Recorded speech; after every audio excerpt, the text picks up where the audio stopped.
All right, post-election day coverage here on the Robert Scott Bell Show and a whole lot more. Getting you connected, reconnected to the source of all healing. And yeah, I'm a homeopath. I love homeopathy, and so does my friend Virstyne Henry. We're just talking about that on the break. Virstyne, there's Super Don.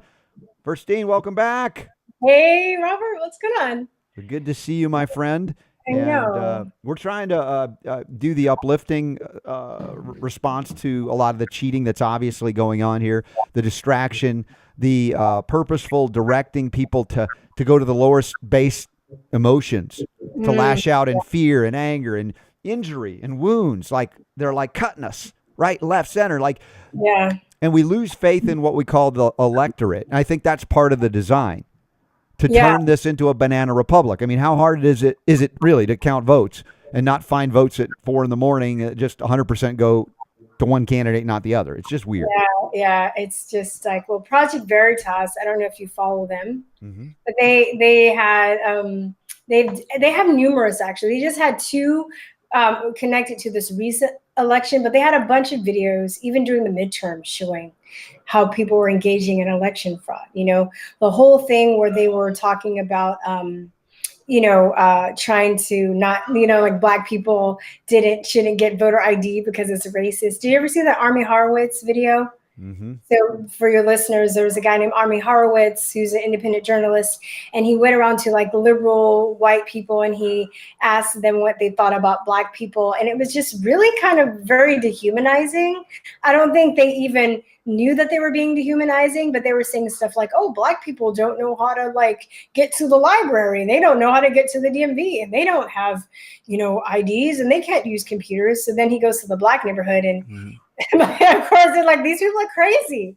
Yeah, you talk about patronizing white liberals are actually those who are behaving in racist manners, where those tending towards conservatism.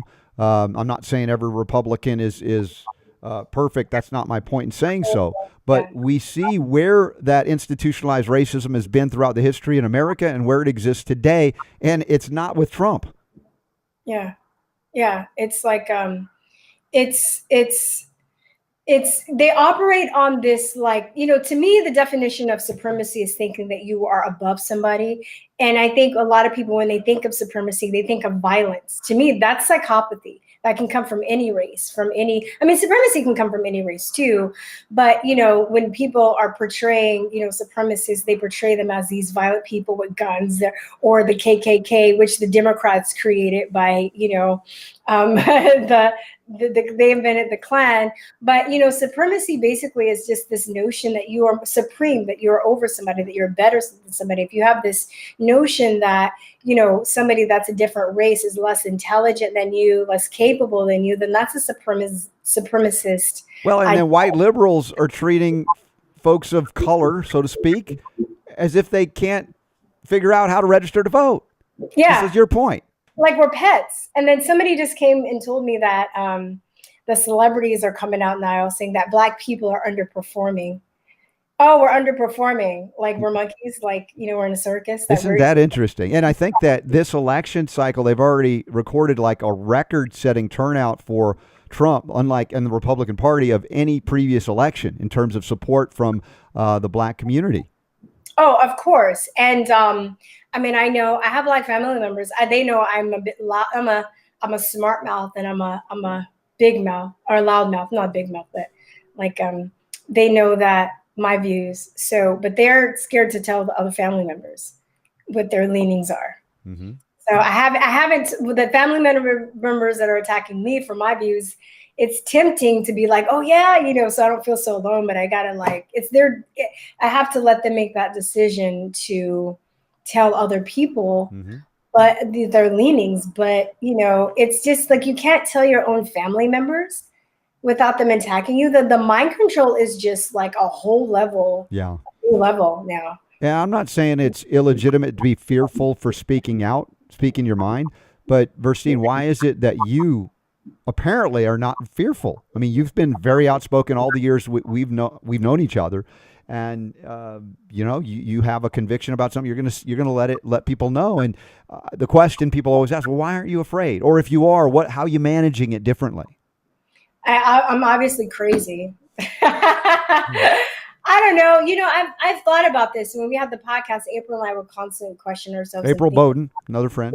Yeah, that co-founder of Chute or For Talk. Truth or Talk, yes. Yeah. She, we talk about this, and I think, I'll speak for myself. I know I was bullied when I was a kid a lot. Like I was really awkward, had a lazy eye, and glasses and headgear. Like I was just toe back. But I think, especially in junior high, I think that actually gave me a thicker skin. And I also went through this whole thing. In addition to looking physically awkward, I also went through the whole like not black enough situation where I would get bullied by other black kids by not being black enough. And, they would because I wanted to, I don't know, read books. Read about black people don't read books. Oh, you're not black enough. Look at how you talk. Look at the music you listen to. It was always, this constant struggle every day, whether I was physically getting in fights with people or mentally or emotionally. And I feel like now that situation has prepared me because I honestly tried to please those people. And then like the first year, at the end of the year, I was just like, I'm tired. I want to listen to classical music. I want to read other books. I don't want to like just listen to debasing music and dress a certain way and act a certain way and talk a certain way. Like I feel like I'm in a prison. So maybe I've been, reflecting on my life a lot. I think when you go down the rabbit hole and you become a truther, part of that also involves reflecting on yourself. And if you're really going deep, not like surface level, but you reflect on yourself too. So I don't know. I think that's it. I've just had lots of practice, and of course there are lots of lessons I learned late, but I'm really grateful that was one that I learned at a very early age. So I think, I don't know, maybe there's more to it, but I if I can pinpoint something, I think that, and then even then I chose to see that as a situation that empowered me where, other people, they get bullied and they're still in their 40s and they're still bitter about it. It doesn't do good to do that. It's not healthy. What about the concept of diversity? Because we hear a lot about, we're talking about the body politic a little bit today, obviously, after the election yesterday, where you have celebrities, like white celebrities like Chelsea Handler saying to 50 Cent, reminding him he's black because he's wanting to support Trump for president. I'm like, what is she? I mean, is she even consciously aware of how racist that is? Yeah, no, I think it's elitist. It's very racist. They treat us like we're pets. We're not pets, but that's like the attitude that they have. People love their pets. They love their dogs and cats and whatever pet that they have, but they treat us like we are, like we're invalids. We can't. But I think, it kind of goes both ways too, because I think that there are a lot of black people that they display that behavior. They want handouts and they want stuff like reparations, which I say I don't agree with, because it's not going to solve our problems, especially if we're not financially literate. But they want compensation for something that their ancestors went through years and years and years ago, which they never even experienced.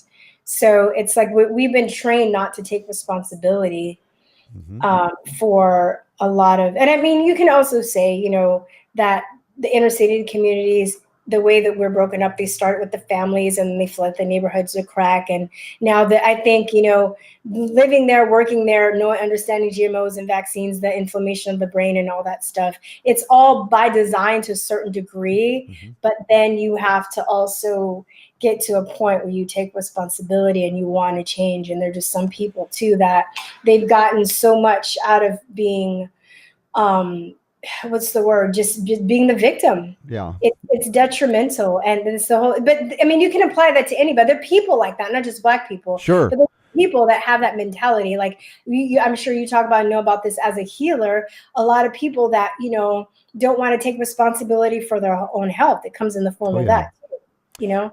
Virstyne, the hashtag walkaway campaign is basically representative of anybody who begins to think critically about the collectivist leftist, Democrat Party at this point in time. And you're right. It's not about race necessarily, but it happens to be that as they categorize what happened in this election and what's happening in this election, they're scratching their heads and going, all these white celebrities going, how is it possible black people voted for Trump in record numbers? Because they're thinking critically. Now, I'm not saying that you have to vote for Trump to be thinking critically. My point is that you have to be thinking critically to walk away from the insanity, the lunacy, the hatred, the anger of the political left at this point. Yeah, and it's like, I don't really thinking critically, walking away. Yeah. But also it's like these people are voting for something that is against their own interest. Why are you voting for why are you voting for a person that wrote a crime bill that put more Black people in jail?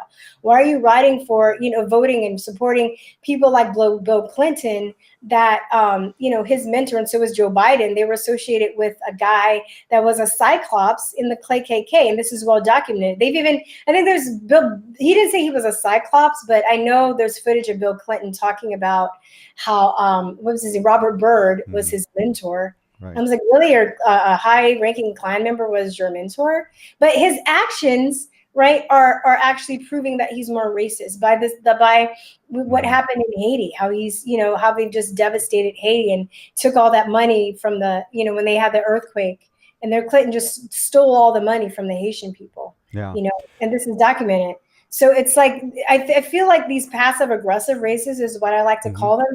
They actually exhibit more harm on the Black community than the races that will call you the N-word and Oh yeah, who do it subtly. Yeah. And folks, if you're just tuning in, Virstyne Henry, our guest this first hour. We got Ty and Charlene Bollinger scheduled to go outside the box hour 2. Great information from Virstyne, and I'm going to go into the website here so you can learn about Virstyne. Good friend for many years.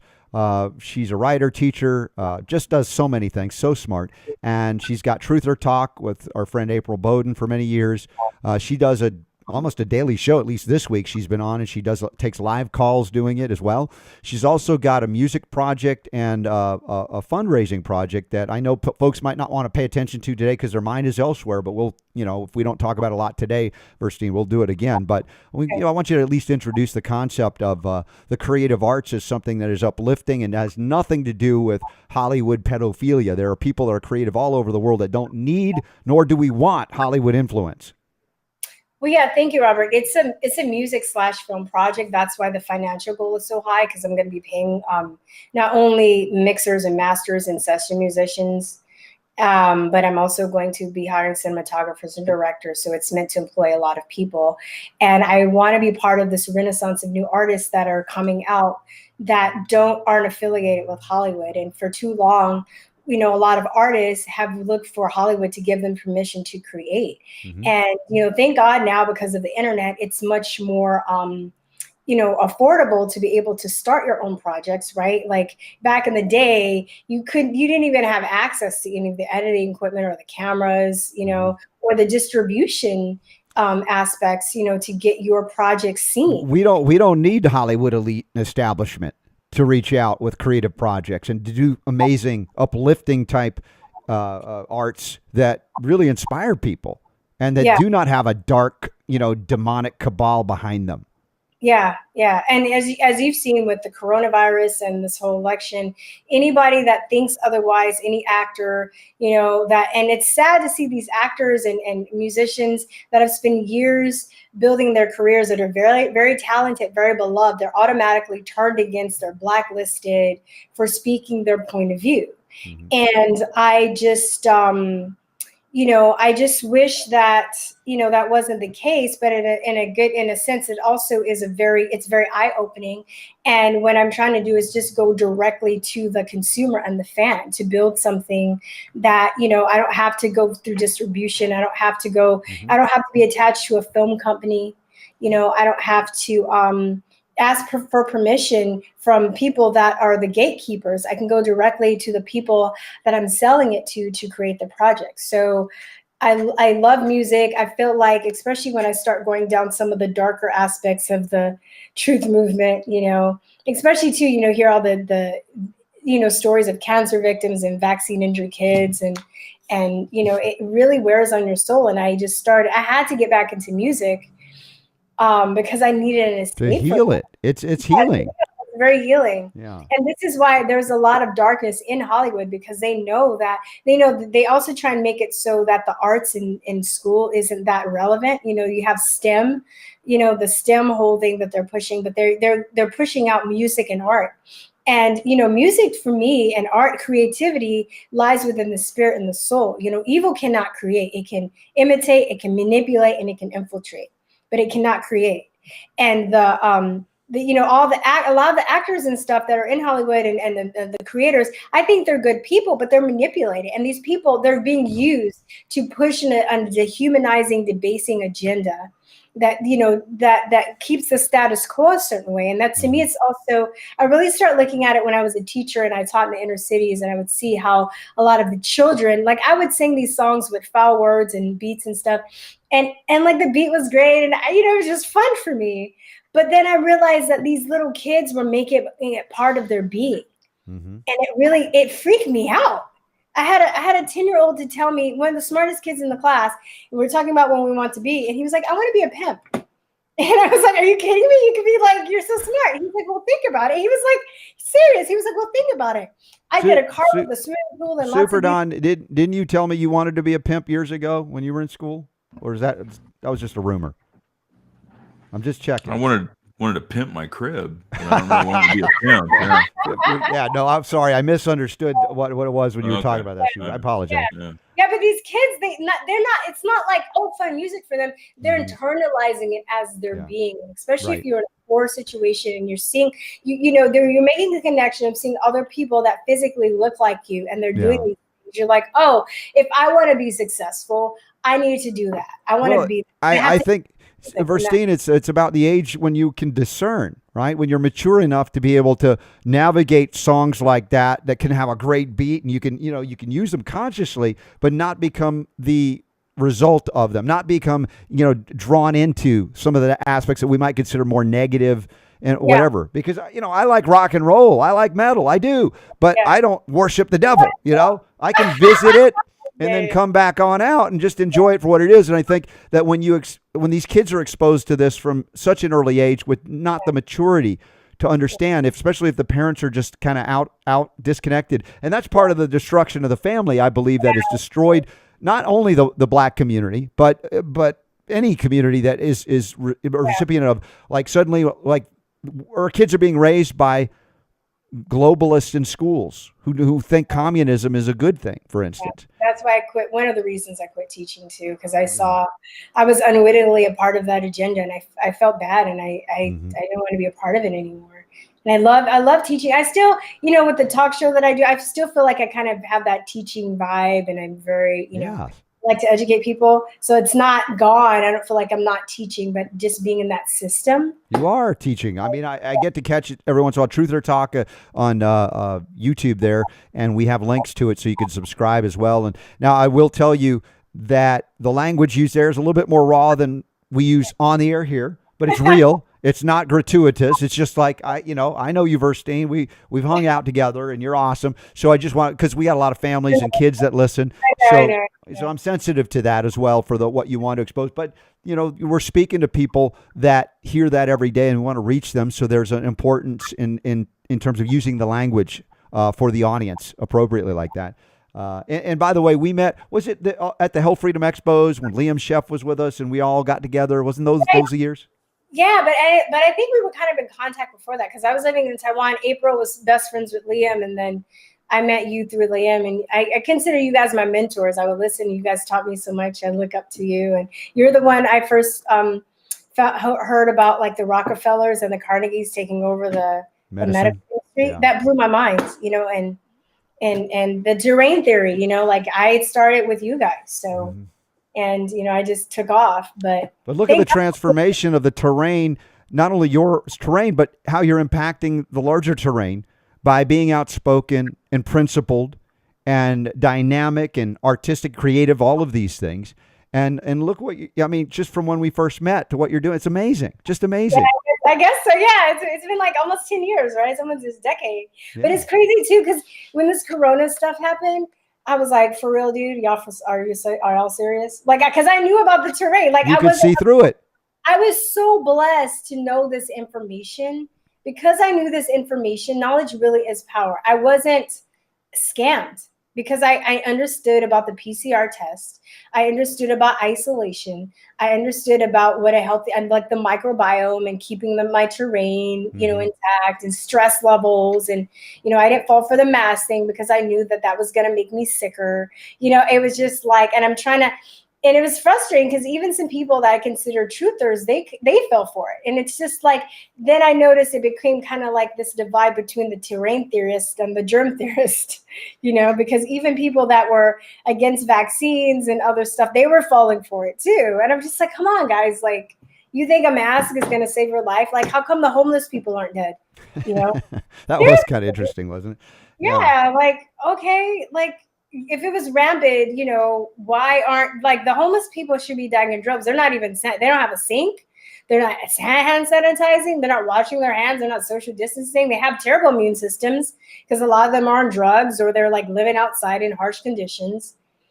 But people don't make that connection. And, when you don't have that knowledge, no matter how smart you are easily manipulated by fear because you're ignorant. You inspire me because it's one of the main reasons I started this show so many years ago. It's my 21st year broadcasting, because I realized, like you as a teacher, in some ways I had to teach people things that I didn't know growing up about the body, about the immune system, about the terrain versus the germ, and that you would hear the message and apply it and see it at work, in play, everywhere.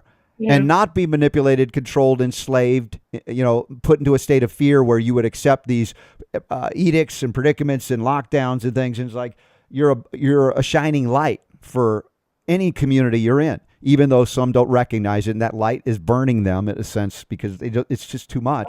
And so we have to temper our communication depending on the audience. I get that where we are. But it's just inspiring to me that you're doing what you're doing every day, wherever you are. And I've told this story before. One of the times I flew into LA, you were still there. I think you were Uber lifting. You picked me up at the airport, and we went to the Getty Museum, and I got to see these paintings I had only seen in books. Yeah. It was your time, and it was like, Robert, and it was about to close, and it was like, Robert, you have to come in. And I know you were on like a flight for a long time. You're like, I want sun. I wanted to go out and see the sunshine, right? They have a nice garden there too. And then you got in, you're like, oh my God, this is a real Monet. I was like, yeah. Yeah. It was one of the highlights, and I've done many trips around the world, and I just smile every time I think about an unexpected adventure that we had that day, thanks to you. And that was amazing leading into all the other events. So just great memories that we share, and a lot of laughter. And, I think of Liam every day here on the show and what he would be saying, God, I get teary-eyed because imagine, Robert, all the content he would be promoting. He'd just be clowning people left and right. It would be great. It'd be great. Yeah, no, I feel it. I feel the spirit of that energy. I always want to just think, how can we make it funny too? Because it's so absurd. Because if we're not laughing, we're probably crying. Yeah. And it relates very much to what a lot of people are going through and feeling today, the day after the election. And we're seeing all this evidence of trickery and cheating and just the division, all this. And again, it was telegraphed. This is what they told you was going to happen. Now they're doing it. It's like, we shouldn't be surprised. It's just we got to hold fast to principle and restore those who are capable of being restored, who are not too damaged. Help them to heal. We can't force them to, but if they're reaching out to us, we've got to be ready for them. Yeah. Yeah. I know. I was freaking out a little bit last night, and I guess I knew that they're going to try and do this. I just want it resolved because it's like they're suspending. It's like they're punishing us. I'm saying this is a peasants' revolt, and they're it's like they're punishing us. How dare you select the person that you want? You're supposed to select the person we want, and we're not going to make you pay. Right? Yeah. I feel like that's what this is. It's like they're just turning the knife. Well, it just smile at them if you can, because they're the ones that are really afraid, and they're displacing their fear and trying to put it on you, put it on me, put it on all of us. Do not accept it. Do not wear it. Yeah. Be that light, that beaming light of God, and let it pour through your mouth, your smile that you're allowing to happen because you're not wearing a mask, right? Yeah. Or your eyes. And these are the people that are frightened of that light, because right now they're wounded, they're injured. I'm not saying that you don't be careful, because an injured or wounded human or animal, it can be very dangerous. So be smart about how you go about these things. But right now we're dealing with that. I just don't want to add more pile on to the hatred and anger is my point. Trying to say, how do we find an uplifting, little bit of nice pony in all of this manure, I mean, music for sure. I'm listening. This is what I do. My mom's real squishy when she says, like, cast your care. And my mom doesn't even, she's more on the other side, but she still respects and loves me for my, for what I do. She's not guilt tripping me, but I think if she knew what I knew, she'd be moving where I am. But I also think that there's people that resign and they just go and check the box and they don't really put much thought into it. They're just like, oh, I did my duty. I'm done. Now on to the next thing, not whatever happens. Virstyne's mom, if you're watching, your daughter is amazing. She's super smart and you should listen to what she has to say on all of these things. She says hi, by the way. Yeah, I know. I know, but I mean, like, I'm not also, I'm very passionate about my point of view, but I don't really try and proselytize people. Right. It's respectful. Yeah, but even though it's funny, because I'm passionate, people take that as me trying to proselytize. Yes. You know what I mean? Because I'm outspoken, they think I'm trying to. Well, you're not going to apologize either. Yeah, and that upsets them. It's like, no, I'm not apologizing for my experience and what it's taught me. Yeah. You got a problem with it, then okay, you got a problem with it, but it's not my problem. That's your problem. And you can take it somewhere else. So you don't want to waste your energy on those who would just take your energy, steal from you. You want to be around people that will uplift you and you'll uplift them. And that's my point, is that we're here to inspire and uplift one another and not degrade people and not, situate them in a permanent state of fear, which is where we see is if there's a litmus. How do you feel when someone's talking to you from a political perspective? Are you in terror and fear from their vibration and very being? Or are you, man, I feel pretty good. I feel pretty positive about, these are things that are real and you can sense them and everybody has them. But again, the fear will overwhelm the sense that you have that's connected to a source far higher than government or those who represent government. Exactly. And I have to, and I felt better. I think I was just also tired last night, so I needed to get a good night's sleep, needed to drink some water, reading this book. Do you know this book, Robert? Batman Halesh, Your Body's Been a Christ. Yeah. In fact, one of my favorite interviews I did over the 21 years of broadcasting was with Dr. Batman Gelage a year before he passed away. Oh, I was going to ask if he was still living. This is so amazing. It's so like water. Who knew, So if you want to hear that interview, by the way, it's on the RS Bell Media channel, which is our YouTube channel while we still have it. I will listen to that interview. And that's great while reading the book for sure. But yeah, so, I've just been like, doing what I need to do. I'm trying to push the crowdfunding for this, but I'm also, have time for that. I'm doing other things like music and reading and, talking to friends. I'm glad, anybody that is out there, they feel alone. If you can, even if they're not with you, reach out to like-minded people on social media. We really need community right now. Well, uplifting, Robert, I just have faith that they're not going to get away with this. And I think it's going to end up even better than when we expect it, because now they're leaving themselves open for the whole voting fraud system. You're right. Well, and they don't want you to say and believe what you just said. That's the worst thing for them. You just said it. I believe that things are going to be even better because of this. Yeah. What does that feel like? It's like, oh man, that's awesome. As opposed to what they want you to believe. Oh, it's terrible. It's the demise. It's this, it's that. And so folks, if you don't follow Virstyne yet, at least on her YouTube channel, The Truth or Talk or wherever, we'll have her back on to talk a little bit more about her arts project.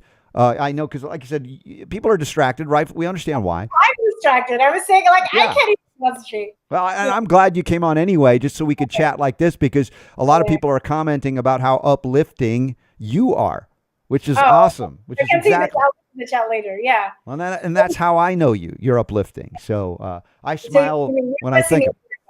Yeah. It's not pretty. It ain't pretty. Yeah. Yeah, but I'm just like, I'm not letting these people upset me to the point where I lose my sanity. They're not going to take that away from me. They're not going to. No, don't give them that power.